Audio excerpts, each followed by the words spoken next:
โออนุตตะลังปุญญเขตังโลกัสสาติ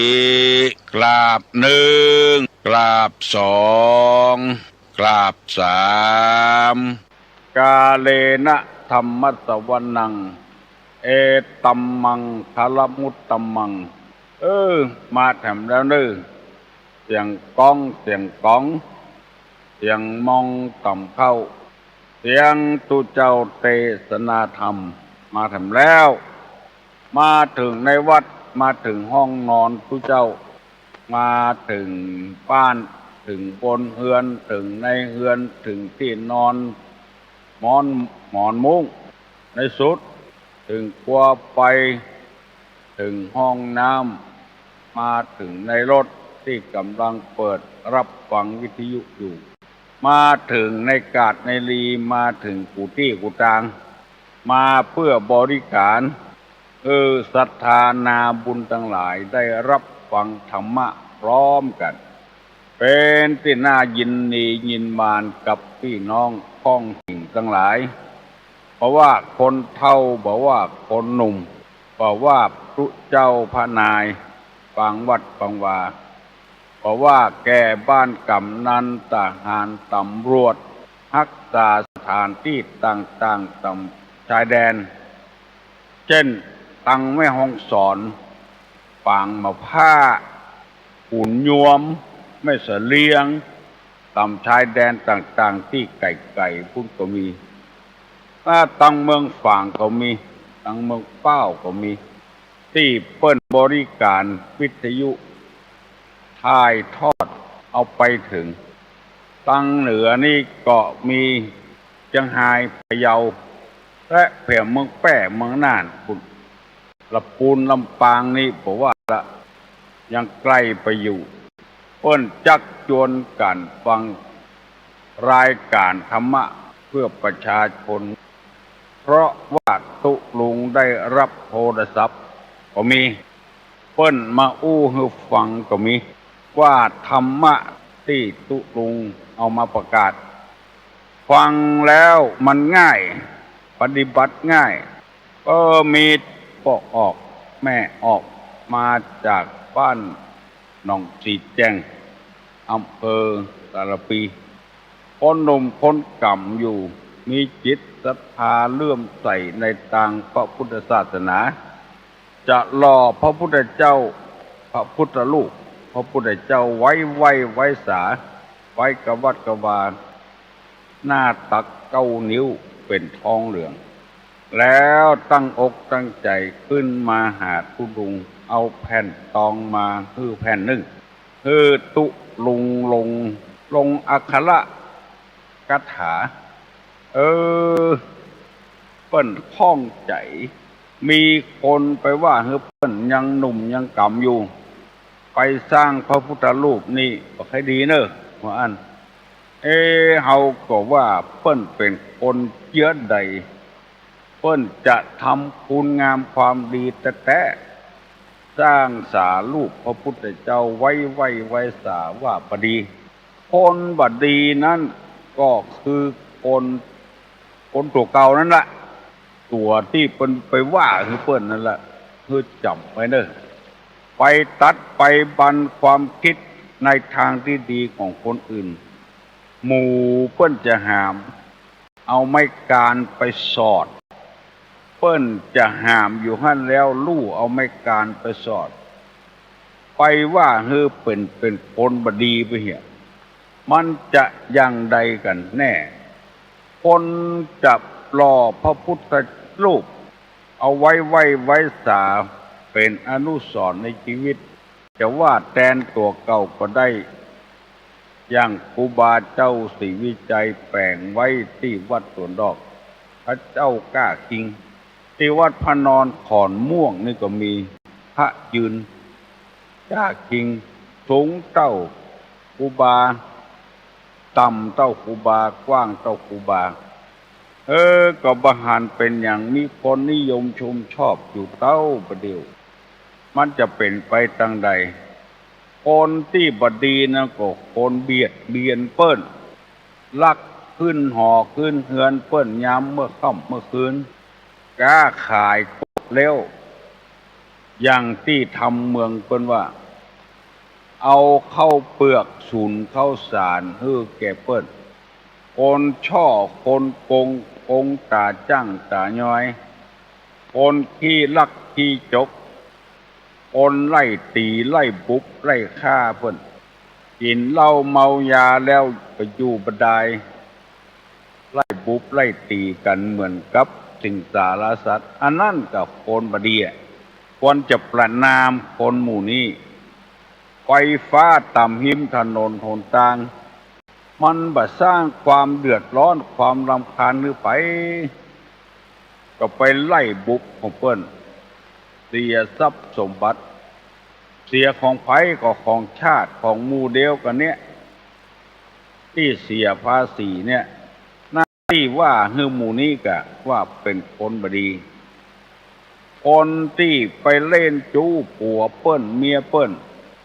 ประหารอกหันใจผัวเก่าเมียเก่าเปิ้นมีอยู่แล้วไปเล่นจู้ของเปิ้นเอาจนเปิ้นบ้านแตกสลายขาดอันนั้นกับคนบดีกินเหล้าเมายาทะละทลายไปเลยหน้าที่จะว่าหมู่เนี้ยเป็นคนบดีเพราะว่าซ้ำไปว่าคนจะรอพระพุทธรูปอายุยังหนุ่มอยู่เป็นคนบดีขอเมตตากันอย่าพ้องเตอพี่น้องก้องหิ่งทั้งหลายเอาธรรมะมาเป็นสรณะเป็นที่จั่งที่เพิ่งเนี่ยเตอะก่อนที่จะทำไอ้หยังลงไปก่อนที่จะอู้ไอ้หยังลงไปก่อนที่เราจะคิดอย่างลงไปนึกถึงอกถึงใจพ้องอย่าไปว่าโดยที่บ่คิดอย่าไปทำโดยบ่คิดกรรมมันจึงมีว่าคิดเสียก่อนแล้วค่อยถามตรองเนื้อความก่อนตอบตรวจตาให้รอบคอบก่อนทำคนว่าจะอี้ลูกอันนี้ว่าโดยบ่คิดอย่างทึกอย่างอนุโมทนาโดยเปิ้นเตอะตุลงหันแล้วโอ้ใจมากปากดีคนหนุ่มคนกำอยู่ก็เลยเขียนคาถาฮื้อเปิ้นไปเห็นอิติปิโส8ด้านเนี่ยผมมีอย่างเต้าอย่างเพียงละไปท่องได้ท่องไว้เห็นโอ้ที่ไหนปลอดภัยมีคาถาไว้ในเนื้อในตัวละบ่มีภัยติเฉินนินทาคารหานินตาเล่าหน้าจากขวัญบ่มีอันตรายมีแต่มิตรแก้วมีสหายคำทั้งนั้นอิระจากตาลสาติหังโลทีนังอิระจากตาลสาติหังโลหินังปิสารโลปุสปุโสมนะกริตาโทพระสัสสะวิจาเตภะกะพุทธปันตูตัมมกะวาโตโนอมะวะวาอวิสุนสังติอิติโส8ด้านง่ายชั่วโมงก็ได้ละกั้งกาได้108ปันบางคนยังท่องอิติปิโสปิ้นก็มีตั้งติไปถึงอิอันนี้เป็นคาถากั้งกาได้กุอย่างปลอดภัยบุญของพระพุทธเจ้ามีหันพดลองเขียนไปกันแล้วเอามาท่องอ่านง่าย8ด้านทำให้เปิ้นเนี่ยอนุโมทนาโดยเปิ้นเนี่ยมันมีความสุขบานหวานใจร่วมใจกันไปนับได้นับว่าให้กันกำปากกำคอนี่ออกปากเป็นลมเป็นปุ่มแก้ยาก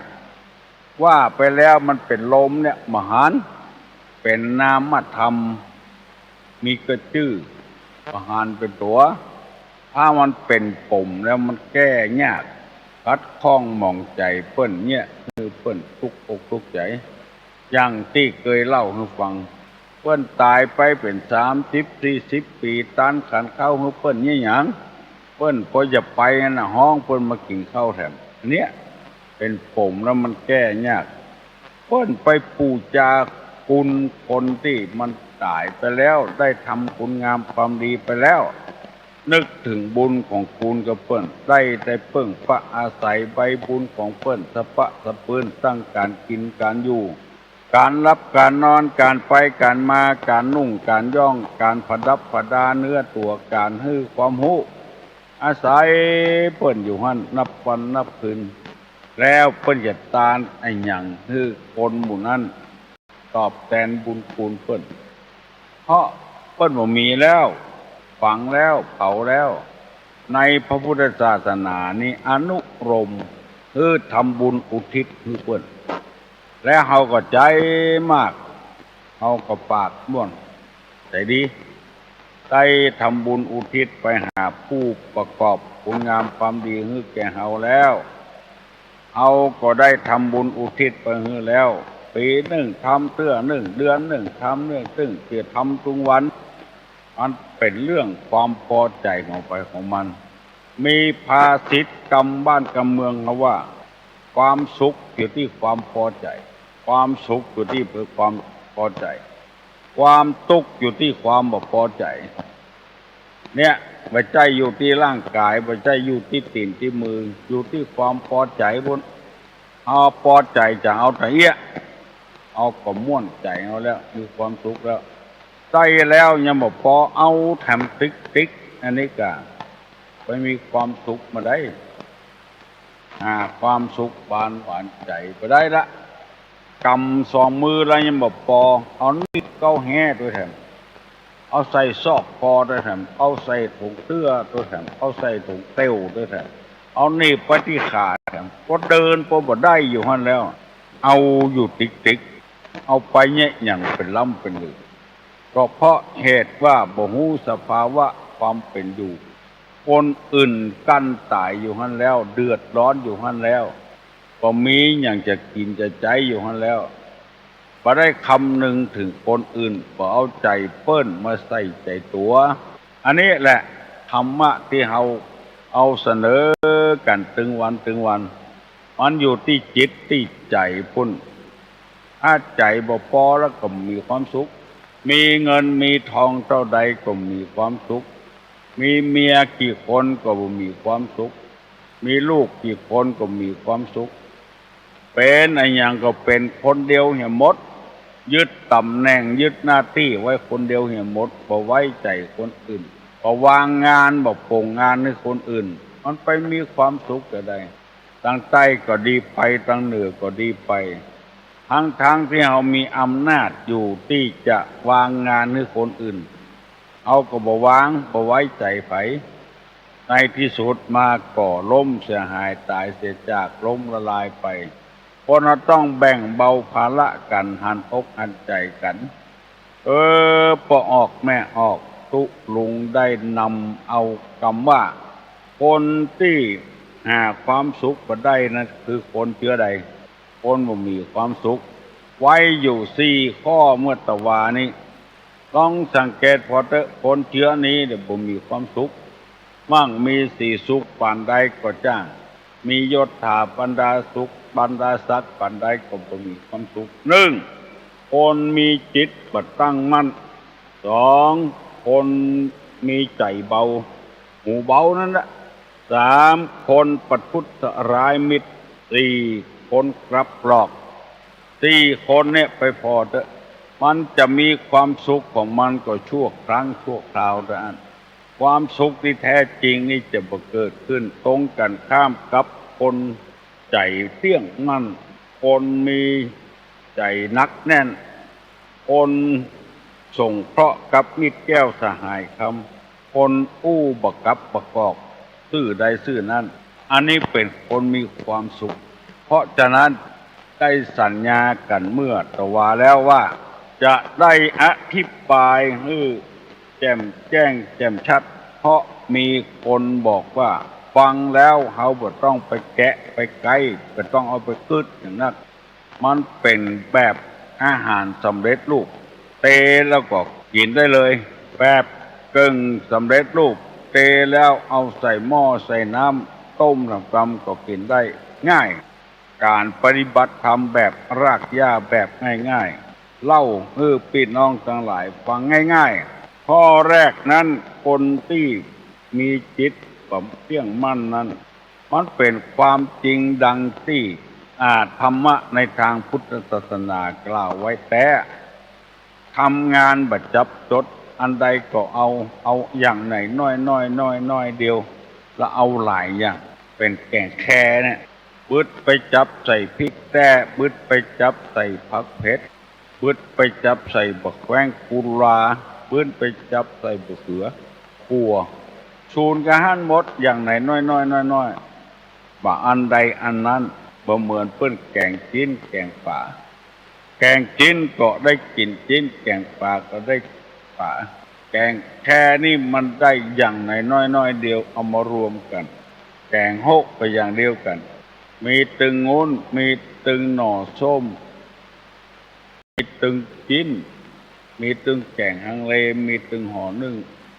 ต้องการกินอะไรนักก็บ่ได้คนที่มีใจบัดเที่ยงมั่นเป็นโคตรเจี๊ยโบราณเพิ่นว่าหมายหลายเจ้ากินข้าวหลายไหเพิ่นไปอยู่กับหมอหนึ่งกับไปอยู่กับหมอหนึ่งมีความสุขสังเกตพอแม่อุ้ยบางคนพอเฒ่าพอแก่ละใจบัดเที่ยงมั่นใจบ่หนีมบัดตั้งมั่นบึดไปอยู่กับลูกหมอหนึ่งมันเข้าจังที่หน้าลูกเขยจังที่หน้าลูกสะใภ้ไปแถมเข้าวัดเข้าวาก็บ่ได้เข้าเป็นแก่นเป็นสารบางทีไปอยู่กับลูกหมอนี่ใกล้วัดใกล้วาแต่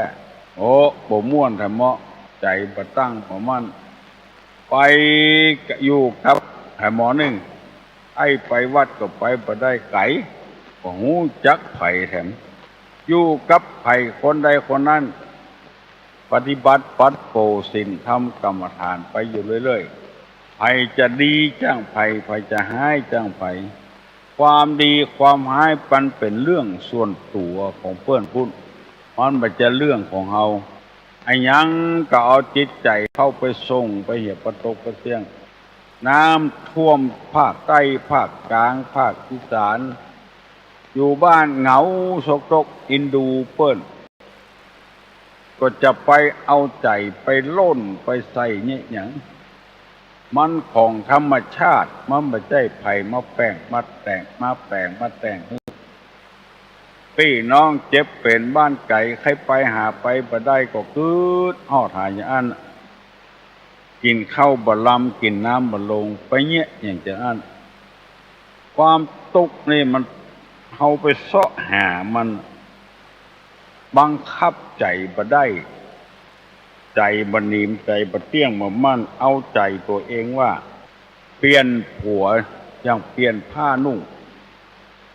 เปลี่ยนเมียอย่างเปลี่ยนผ้านุ่งเมื่อใดจะมีหลักมีฐานมั่นคงถาวรซะเกื้อเอาปลูกแล้วก็ถอนออกไปปลูกที่อื่นแถมมันจะไปใหญ่ซะเกื้อจะได้ปลูกไว้ที่นั่นก็ปลูกไว้ที่ไหนก็ปลูกไว้ที่หั่นบึดไปเข้าศาสนาหนึ่งบึดไปเข้าศาสนาหนึ่งเข้าไปแล้วเอาไปอวดไปอ้างกันอันนั้นดีอันนี้ให้มันบ่ได้เกี่ยวกับศาสนาสักอย่างมีลายหนึ่งบอกว่าศาสนานั้นอย่างอันอย่างนี้ศาสนาเฮาเป็นอย่างอันอย่างนี้ศาสนาเปิ้นนี่ฆ่ากันอย่างการกู้ให้ฟังคำว่าโอ้ศาสนานี่มันดีกูศาสนาบอกว่าอันนั้นดีอันนี้ให้แต่คนปฏิบัตินั่นก็ใจบ่หนีมใจบ่เที่ยงบ่มั่นอย่าไปว่าศาสนาอื่นเลยแม้แต่ศาสนาพุทธนี่ก็ยังมีไหว้พระเจ้าอยู่ตึงวันก็เอาเป็นสรณะเป็นที่จ้างที่เปิ้งโอ้คนพระเจ้าไปขายเนี่ยเอาสตางค์มาไว้จ่ายเนี่ยเป็นตุเป็นเจ้าจัดดีใจบ่เที่ยงมั่นถ้าได้สตางค์เอาป้อของตัวไปขายกินกับทำเนี่ยกับทำเมืองนี่แต่ก่อนมีเป็นตู้นี่ประเดี๋ยวนี้คนไปขายให้เปิ้นหมดเปิ้นเอาไว้เป็นของดีของที่ระลึกในประเทศไทยในภาคเหนืออย่างอี้ก็มีเพราะคนเอาไปมุ่งผลประโยชน์นักนำไปใจกลับใจกอกอันใดก็จะเอาเหี่ยว ประตกประเสี่ยงบ่ห่วงปี้บ่ห่วงน้องบ่ห่วงลูกห่วงหลานอย่างสักอย่างตายแล้วจะเอาไปตยประตกประเสี่ยงกะว่าจะได้คือมีใจหนีมใจเตี้ยงใจมั่นทำอันใดก็ทำอันนั้นอยู่ไปเมินอยู่หั่นน่ะเปิ้นถึงจะเกยคนเดียวแล้วก็ส่งเคราะห์เปิ้นได้ตุลุงเคยมีตุเจ้ามาขอผ้าป่าโอ้เอาก็เมาเงียบเวียกเงียการเพื่อเอาไปตอดพอมีหั่นแล้วตุเจ้าตอดที่มาขอผ้าป่าไปอยู่บัดอยู่ไปปิ้งมาขอธรรมะไปแถมไปอยู่ละไปอยู่ที่อื่นเฮาก็จะไปตานเฮาก็เสียกำลังอกกำลังใจก็ตกไปเสี่ยงนึกว่าจะอยู่ท่าฮับพระป่ามีหั่นแล้วไปอยู่ทำจริงอันนี้เพิ่นว่าคนบ่มีเงินเท่าใดมีทองเท่าใดทรัพย์สมบัติเท่าใดก็บ่มีความสุขต้องพอใจในสิ่งที่ตัวทำมาวันนี้ตุลุงย่างเก้าอี้ก่อนน้อวันหน้าก็มาปะมาพบกันจะปั่นปอนให้ได้อยู่ดีมีสุขเน้อยกมือไหว้ปนมมือเน้อตุลุงจะฮื้อปอนแล้วอายุวัฏโกธนะวัฏโกสิริวัฏโกเนตะวัฏโกพละวัฏโกวนะวัฏโกสุขวัฏโกหนตุสัพพตาทุกขโลกาปินาเวลากาจันตุสุปตวาอเนกาอันตรญาปิวินาสันตุจเตจะสาใจยะติพินังลาภังสุขีภคัญญังสุขังพลัง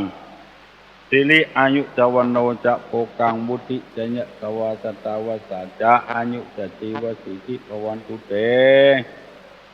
สัพพิติโยวัจจันตุสัพพะโรโควินัสสตุมาเตภวะสุนตะลานตุติสังภวะอภิวาธนะสีริสนิจังวุธาปจายโนจัตตาโลตัมมาวัฏันติอายุวันโนสุขังปะลัง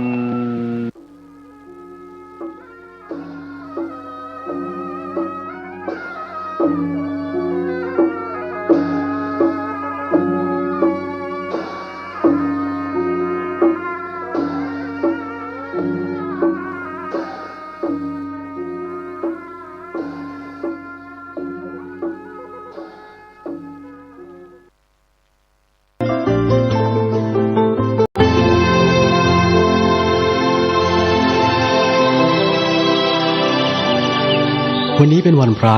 ขอเรียนเชิญพุทธศาสนิกชนทุกท่านมากลั่นจิตให้ใสกลั่นใจให้เป็นบุญ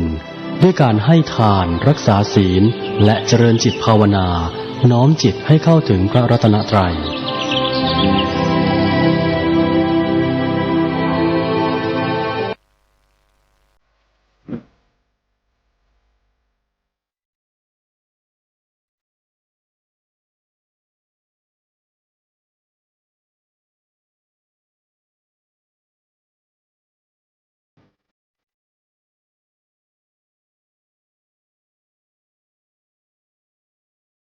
ชมรมสถานีวิทยุเพื่อการเผยแผ่พระพุทธศาสนาภูมิใจเสนอ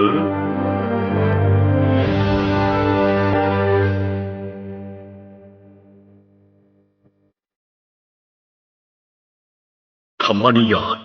เรื่องท่องขุมนรก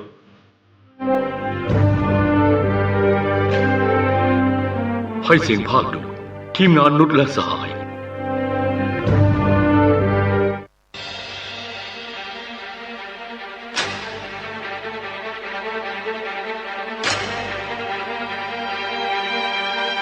ท่องขุม